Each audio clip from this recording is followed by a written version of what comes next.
The phone call came on November 10th at 7:32 a.m., just as I was reviewing the score for Mahler's Fifth Symphony in my apartment overlooking Central Park. "David, it's Dad." "Morning." I set down my baton, marking my place in the score. "What's up?" "About Thanksgiving. Your brother and I were talking and we think it might be better if you sit this one out this year." I stopped. "What?" "Ethan's wife just closed a $200 million real estate development in Brooklyn. It's the biggest deal of her career. She's bringing her business partners to Thanksgiving. These are serious people. CEOs, investors, city planning commissioners." He paused.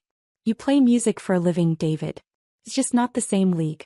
We don't want any awkward conversations about career disparities." I looked at the Mahler score on my music stand. At the wall of my study lined with recordings, awards, framed programs from concerts at Carnegie Hall, the Vienna Musikverein, the Royal Albert Hall. At the 3 Grammy nominations, certificates mounted in simple frames. "I conduct music," I said quietly. "There's a difference. Conducting, playing, whatever. The point is, Ethan's wife is a major player in New York real estate. You're in the arts. It's just different levels of success." He sighed. "Don't make this difficult. We'll do something later, just us. Maybe in December."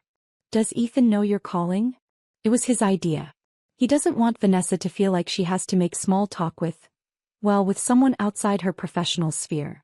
Vanessa Jen. My brother's wife of 2 years. I'd met her exactly 3 times. At their engagement party, the wedding, and one family dinner 6 months ago where she'd spent the entire meal on her phone negotiating a property deal. Each time Ethan introduced me, he'd said the same thing. "This is my brother David. He's a musician.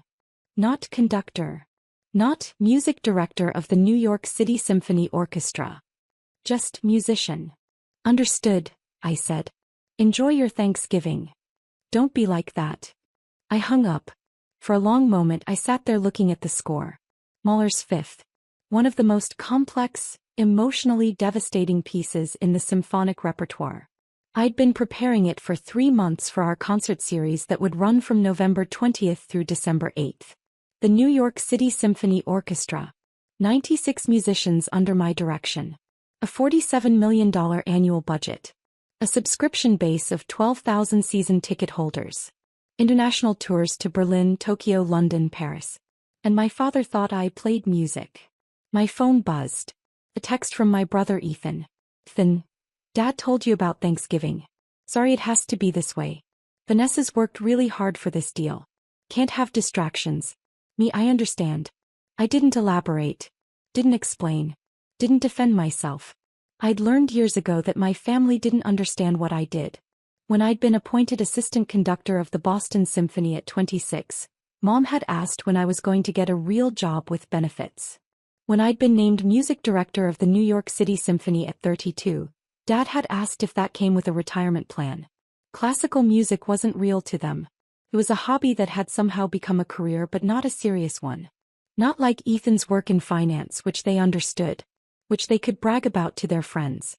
I returned to the Mahler score, pushing family complications aside. The symphony demanded my full attention. November 20th arrived. Opening night of our Mahler cycle.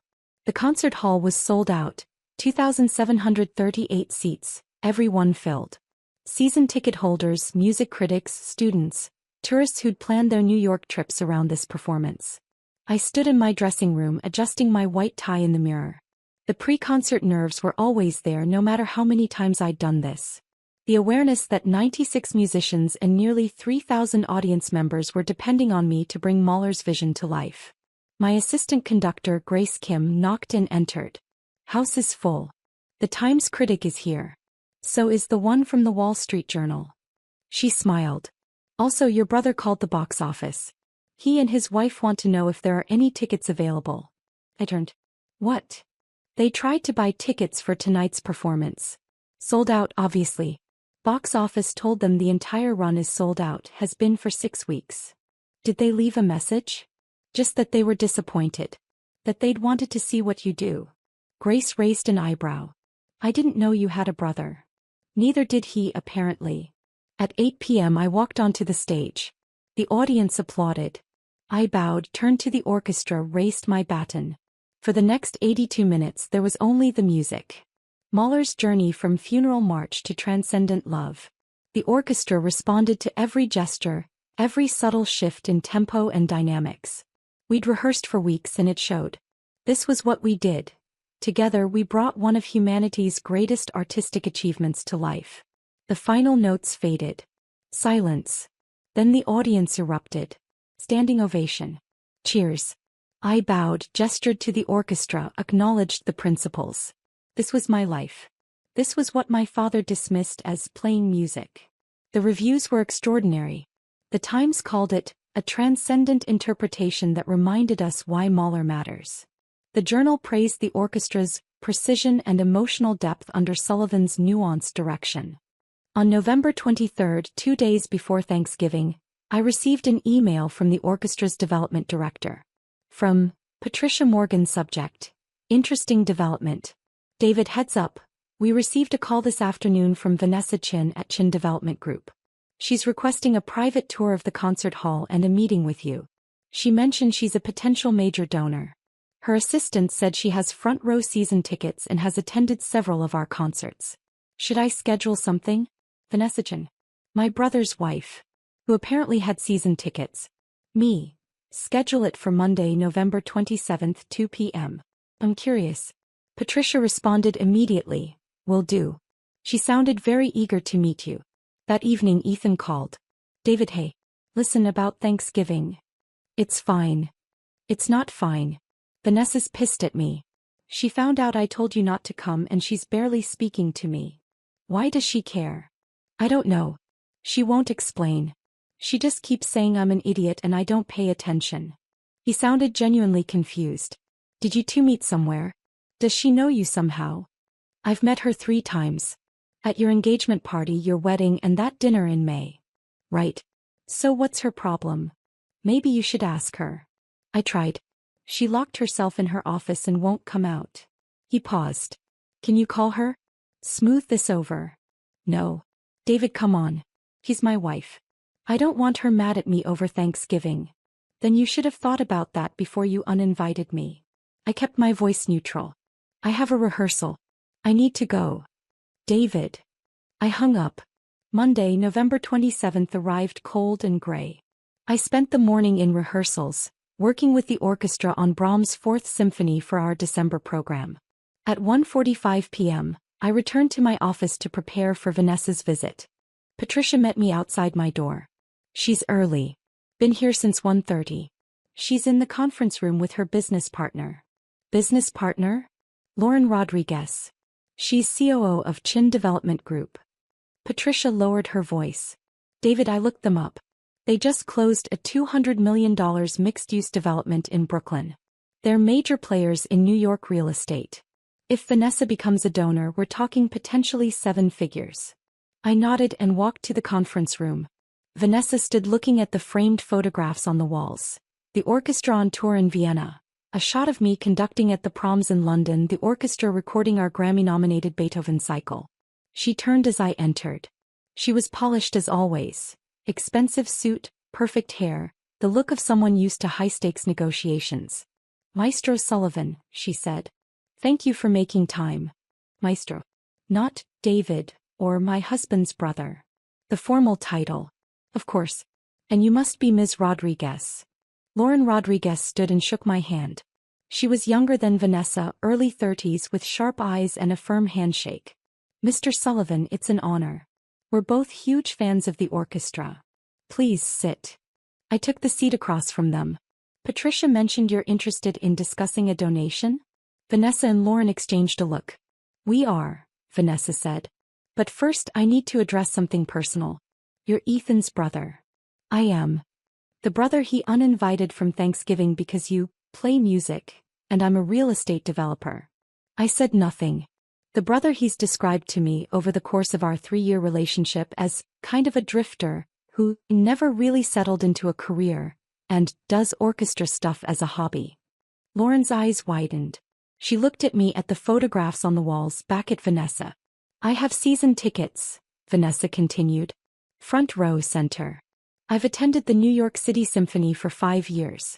I never miss a performance. She pulled out a program from her bag. Our Mahler concert. When I saw the conductor's name 3 years ago, David Sullivan, I asked Ethan if it was the same David Sullivan who was his brother. He said no, couldn't be, his brother just played in local orchestras for extra money. The room was very quiet. I believed him, Vanessa said. Why wouldn't I? He's my husband. When he talked about his brother who played music, I pictured someone who did wedding gigs, taught piano lessons, maybe played in community orchestras. Not the music director of one of the finest orchestras in America. Lauren was staring at her. Vanessa, you've dragged me to these concerts for 2 years. You've made me sit through Mahler and Bruckner and Shostakovich. You've explained leitmotifs and sonata form and the difference between Baroque and Romantic conducting styles. I know. And the entire time the conductor was your husband's brother? Apparently. Lauren turned to me. Your brother is an idiot. Despite everything, I smiled. So I'm learning. Vanessa wasn't smiling. Last week at Thanksgiving dinner that you weren't invited to, my business partner Claire was there. She mentioned seeing a fantastic symphony concert the weekend before. I said I'd been to the same one, the Mahler Fifth. We started talking about it, about how brilliant the conductor was, how the fourth movement made me cry. She paused. Ethan was sitting right there. He didn't say a word. Didn't mention that the conductor was his brother. Just sat there while Claire and I discussed your interpretation of Mahler, your 3 Grammy nominations, the international tours. Vanessa's voice was tight with anger. And when Claire left, I asked Ethan why he didn't mention you. He said, why would I? It's not like David's doing anything important. It's just music. Vanessa, I said quietly, you don't need to. Yes, I do. Because I went home and I looked you up. Really looked you up. Your CV, your recordings, your reviews, your career trajectory. You studied at Juilliard and Curtis. You won the Bernstein conducting competition at 24. You've guest conducted the Berlin Philharmonic, the Vienna Philharmonic, the London Symphony. You've recorded 12 albums. You're being considered for music director positions in Chicago and Los Angeles. Lauren was pulling out her phone, searching. Holy shit, she muttered, reading. 3 Grammy nominations. You conducted at the Nobel Prize ceremony. You've worked with Yo-Yo Ma and Renee Fleming. Vanessa, this is insane. I know. Vanessa looked at me. Your brother has spent 3 years telling me his younger brother is a struggling musician who can't hold down a real job. Meanwhile, you're one of the most respected conductors in the world. I wouldn't say the world. The Financial Times called you the most exciting conductor of his generation. The Guardian said your Beethoven cycle was definitive. You were on the cover of Gramophone magazine. She leaned forward. How does your own brother not know this? Because he's never asked. Because my family thinks classical music is a nice hobby, not a real career. Because they can't brag about what I do at cocktail parties. Kept my voice level. I stopped trying to explain myself to them years ago. So you just let them think you're a failure? I let them think whatever makes them comfortable. I have a career I'm proud of. I have musicians who trust me. I have audiences who connect with the music we make together. I don't need my family's validation.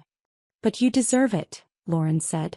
You deserve to have your brother say, my younger brother is music director of the New York City Symphony, instead of, my brother plays music. Deserve and receive are different things. Vanessa was quiet for a long moment. I'm leaving him. I looked up sharply. What? I can't be married to someone who doesn't see his own brother clearly. Who dismisses your achievements because they don't fit his narrow definition of success. Who's so threatened by your talent that he pretends you don't exist professionally. She stood. I've been thinking about it since Thanksgiving. Since I realized the man I married is either willfully ignorant or deliberately cruel. Either way, it's not something I can live with. Vanessa, you don't have to make that decision because of me. It's not just you. It's what you represent. If Ethan can be this dismissive of his own brother's extraordinary career, what else is he dismissive of? My work. My accomplishments? Other people's value. He picked up her bag. I closed $200 million deals. I'm good at reading people, at understanding motivations. And I completely missed that my husband is fundamentally unable to see value in anything that isn't conventionally prestigious. Lauren stood too. We should go. But David, Maestro Sullivan, we'd still like to discuss a donation. Separate from all this family drama. The orchestra deserves support. I appreciate that. At the door, Vanessa turned back. For what it's worth, your Mahler was extraordinary. The way you brought out the tension between the funeral march and the adagietto, the architecture of the whole symphony, it was masterful.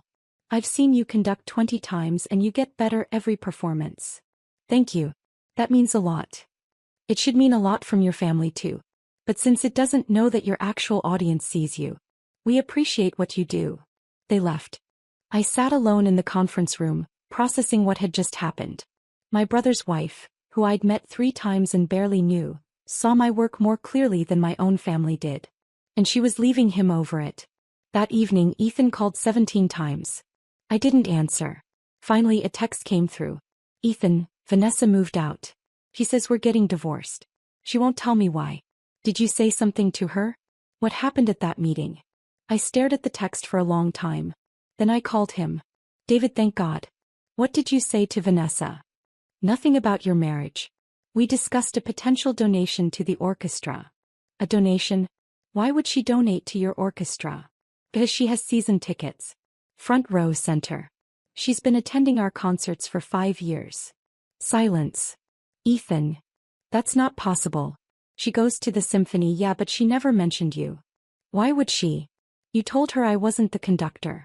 You told her David Sullivan, the conductor, was a different person. He stopped. I didn't think it was you. Sullivan isn't that uncommon a name. Did you ever check? Did you ever Google me? Look at the orchestra's website? Ask me directly. Why would I? You said you worked with orchestras. I assumed you meant as a musician. Violin or something. I conduct orchestras, Ethan. I've been a conductor for 12 years. Music director of the New York City Symphony for 6 years. Before that, I was assistant conductor in Boston. Music director. That's like, what, a manager? I laughed, but there was no humor in it. It means I'm the artistic leader of a major symphony orchestra.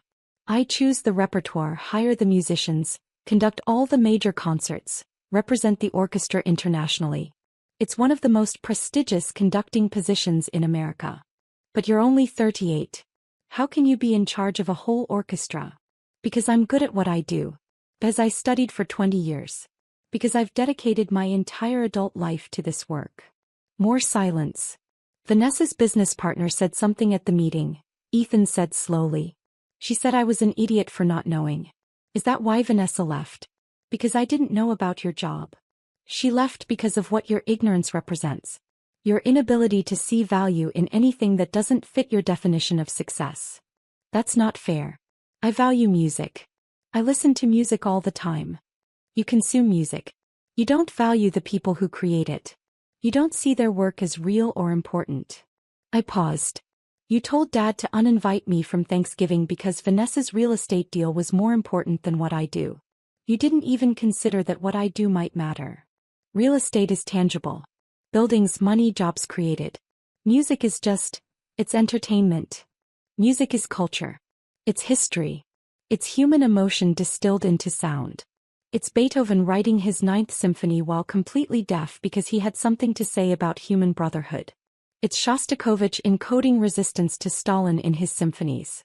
It's Mahler transforming personal tragedy into transcendent art. My voice rose slightly. What I do matters, Ethan. It matters to the 3,000 people who come to our concerts. It matters to the students who find meaning in music. It matters to the composers whose work we preserve and interpret. Just because you don't understand it doesn't make it less valuable. I never said it wasn't valuable. You've said it constantly. Every time you introduced me as a musician, instead of by my actual title.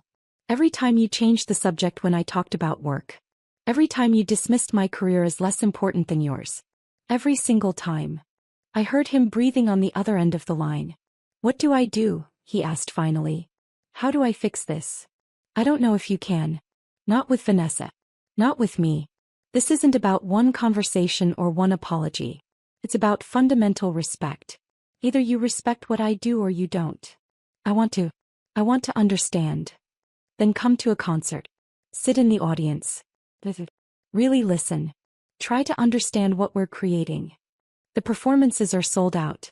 I tried to get tickets. I'll leave you 2 tickets it will call. Thursday night, December 7th.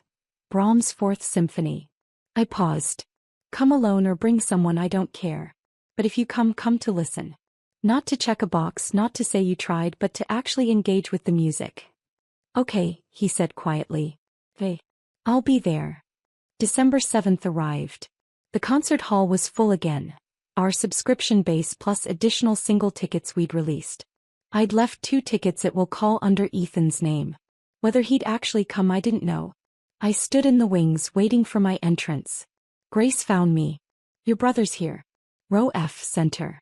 He brought your father. My stomach tightened. Dad's here. Apparently Ethan called him. Said he needed to see what you do. I looked out through the gap in the curtain. There they were, Ethan in a suit looking uncomfortable and Dad next to him, reading the program with a confused expression. You okay? Grace asked. Yeah. It doesn't change anything. The music is the music regardless of who's watching. That's the spirit. At 8 p.m. I walked onto the stage. I didn't look at the audience during my bow. I turned to the orchestra, raised my baton, and we began. Brahms' Fourth. One of the greatest symphonies ever written. Tragic, noble, intellectually rigorous.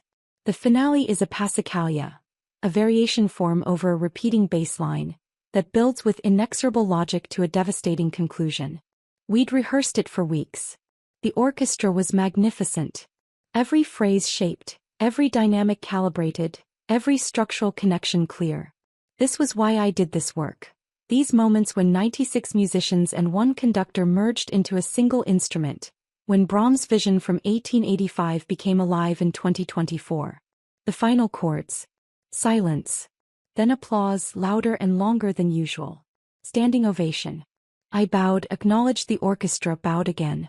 And for the first time in my career I looked directly at my family in the audience. Ethan was standing, applauding. His face was wet. He was crying. Dad sat still, looking stunned. After the concert, after the post-performance reception with donors and board members, I found Ethan and Dad waiting outside my dressing room. Dad spoke first. David, I had no idea. I've never heard anything like that. That's Brahms. One of the great symphonies. No, I mean yes, but also, watching you up there. The way the orchestra responded to you.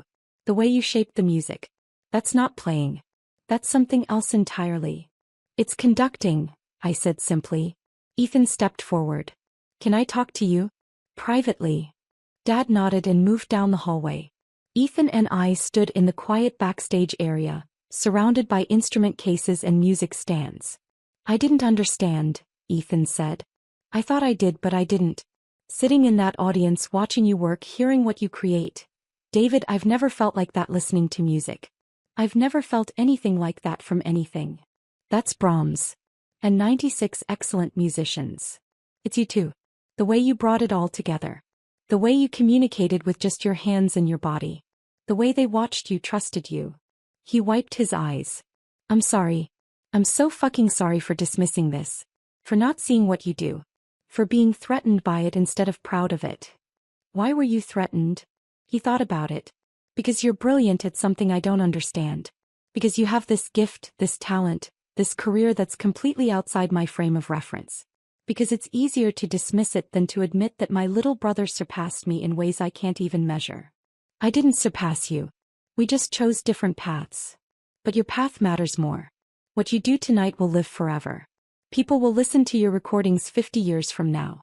The work I do, mergers and acquisitions, financial advising, it's important to my clients, but it's not important to the world. He laughed bitterly. Vanessa saw that. She understood that I was so insecure about my own work that I had to diminish yours. That's why she left. Have you talked to her? She agreed to have coffee next week. She said she needs to understand if I'm capable of change or just capable of guilt. He looked at me. Am I capable of change? I don't know. That's up to you. Dad returned. David, can I take you both to dinner? I want to hear about your work. Really hear about it. I want to understand what I've been missing. I almost said no. Almost told them I had plans, that it was too late, that one concert didn't erase years of dismissal. But looking at them, Ethan with his tear-streaked face, Dad with his genuine confusion and dawning understanding, I saw the possibility of something new. Not the relationship we'd had, which had been based on them not seeing me, but something built on them actually trying to understand. Hey, I said. Dinner. But I choose the place. We went to a quiet Italian restaurant near Lincoln Center. Over pasta and wine I told them about my career. Not just the highlights but the whole journey. I told them about studying conducting at Juilliard, about the years of assistant conducting positions where I learned the repertoire and the craft. About winning the Bernstein competition, about the first time I conducted a professional orchestra and felt everything click into place. I told them about being appointed to Boston, about the 5 years learning how to lead an orchestra, how to program seasons, how to work with soloists and guest artists. About the terrifying moment when New York offered me the music director position. I told them about the recordings, the tours, the Grammy nominations that hadn't won but had meant everything anyway. About conducting at the Nobel Prize ceremony. About working with legendary musicians who'd become friends and collaborators. Dad listened intently. When you were appointed in New York, how old were you? 32. And that's young for that position? Very young. Most music directors are in their 50s or 60s when they get major positions. I was lucky. And I'd worked very hard. I wish I'd known, Dad said quietly. I wish I'd been there. Celebrated with you. Been proud of you then, not just now. You can be proud now, I said.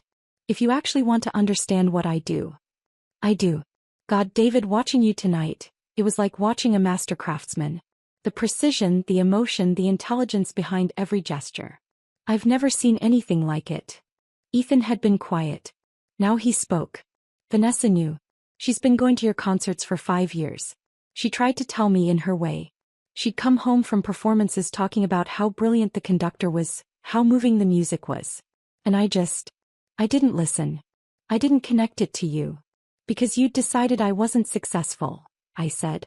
You'd created a narrative where you were the accomplished brother and I was the artistic drifter. Anything that contradicted that narrative you ignored. Yes, he admitted. And I'm sorry. But David, I want to change that. I want to actually see you. Then you need to do the work. Come to more concerts. Learn about music. Ask me questions. Don't just feel guilty, actually engage with my life. I will. I promise. Dad set down his wine glass. I have a confession. Your mother and I stopped coming to your early performances because we didn't understand what we were hearing.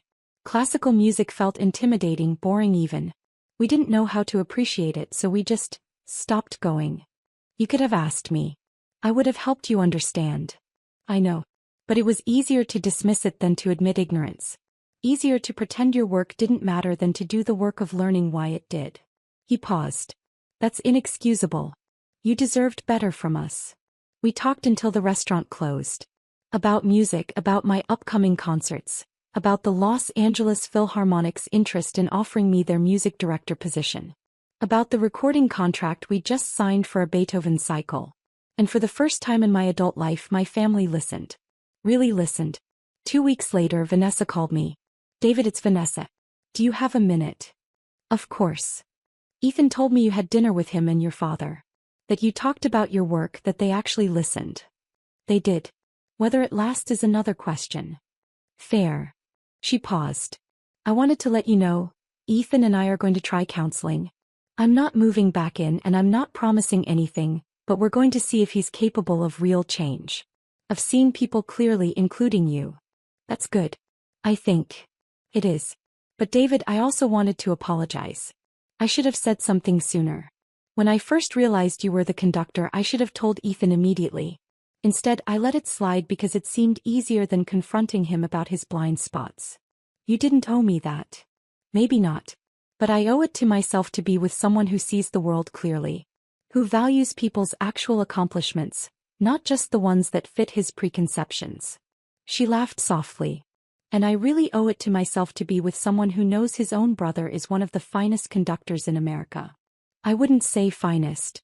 The Berlin Philharmonic doesn't invite just anyone to guest conduct. Neither does Vienna. You've earned your reputation. Your family should know that. They're learning. Good. Because you deserve that. She paused. Lauren and I are serious about the donation, by the way. We're thinking $2 million over 5 years. For your educational programs and the recording fund. I was quiet for a moment. $2 million was transformative money for the orchestra. That's incredibly generous. It's an investment in what matters. And David? Thank you. For what? For being good enough at what you do that even a real estate developer who knew nothing about classical music became obsessed with it. You changed how I hear music, how I understand it, what I get from it. That's worth supporting. Christmas came. For the first time in years, I went to my parents' house for the holiday. Ethan was there, tentative and trying. Dad had bought a stack of books about classical music and was reading them diligently. Mom had listened to all our recordings and had questions about specific interpretations. It was awkward. They didn't suddenly understand everything about my work. They still asked basic questions, still struggled with why certain pieces were important or what made one performance better than another. But they were trying. And that was new. On Christmas Eve, Ethan pulled me aside. Vanessa might come back. The counselor says we're making progress. She says I'm learning to see outside my own narrow definition of success. That's good. It's because of you. Because confronting how badly I'd failed to see you made me realize how many other things I wasn't seeing. How many people I was dismissing, how many achievements I was diminishing because they didn't fit my template. I'm glad something good came from it. David, I need to ask you something. Your concerts, can I keep coming? Even if things don't work out with Vanessa? Can I actually become someone who understands what you do? I thought about it. About years of family who didn't see me, didn't value my work, didn't understand why I'd chosen this path. And about Ethan sitting in that concert hall, crying during Brahms, finally seeing what I'd been doing all along. Yes, I said. Come to concerts. Learn about music. Ask questions. I'll help you understand. Thank you. He paused. For what it's worth, I'm proud of you. I should have said it years ago. But I'm saying it now. I'm so proud of what you've built, what you've achieved. You're remarkable. It was what I'd wanted to hear for years. But hearing it now, after everything, it felt different. Not hollow exactly, but incomplete. Like receiving praise for a performance after the audience had already left. Thanks, I said. That means something.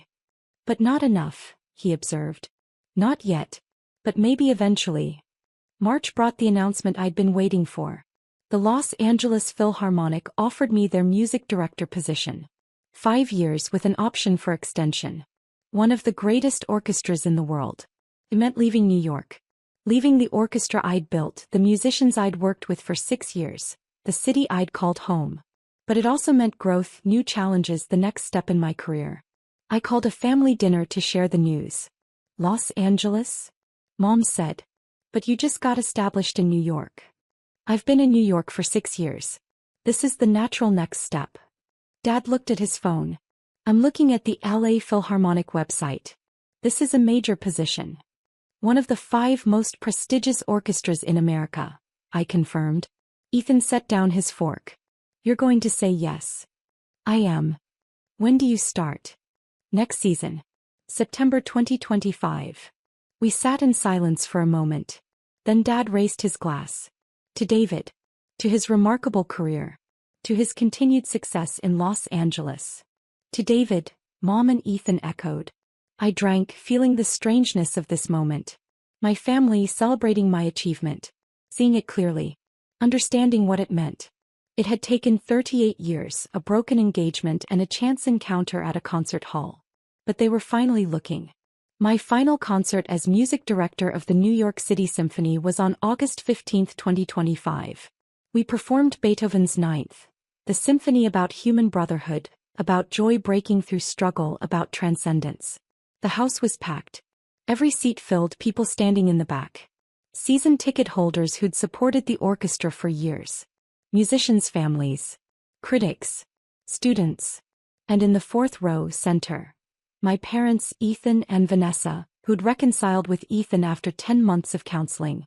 I conducted the Ninth like I'd never conducted again because in that hall with that orchestra I wouldn't. This was our farewell. The final movement, Ode to Joy. The choir standing, the soloists, the full orchestra building to that transcendent finale. All of humanity united in song. When it ended, the audience stood immediately. Flowers appeared from somewhere. The orchestra stood applauding me. I bowed to them. These musicians who'd trusted me, who'd given everything to the music. I looked at my family. All four of them crying. Ethan mouthed, "I'm proud of you." This time it didn't feel hollow. It felt earned. Not because I'd finally achieved enough for them to notice, but because they'd done the work to understand what achievement meant in my world. Los Angeles welcomed me with sunshine and the challenge of one of the world's great orchestras. The work was exhilarating, exhausting, exactly what I needed. Ethan and Vanessa flew out for my inaugural concert. So did my parents. They sat in the audience at Walt Disney Concert Hall, listening to me conduct Mahler's second, the Resurrection Symphony. After the concert at the reception, a board member approached my father. "Mr. Sullivan, you must be so proud. Your son is extraordinary." "I am proud," Dad said. "And I'm grateful I finally understand why I should be." Later, standing on the terrace overlooking downtown, Ethan found me. "You know what Vanessa said during the concert?" "What?" "She said this is what you were doing all those years we didn't pay attention. This level of artistry, this importance. And we missed it." "You see it now," I said. "Yeah. Finally." He looked at the city lights. "I wish I'd seen it sooner. Wish I'd been there for all of it. You can't change the past. But you're here now. That's what matters." Is it enough? Me being here now? I thought about it. About years of invisibility, of family dinners where my work was dismissed, of achievements that went unrecognized. About being uninvited from Thanksgiving because I played music. And about Ethan sitting through counseling, reading about classical music, coming to concerts, doing the work to understand. "It's a start," I said. And starts matter. We stood there together, my brother and I, looking at the city where I'd begin the next chapter of my career. The chapter where my family would actually see it, would understand it, would value it. Not because they had to, but because they'd chosen to learn. And that finally was enough.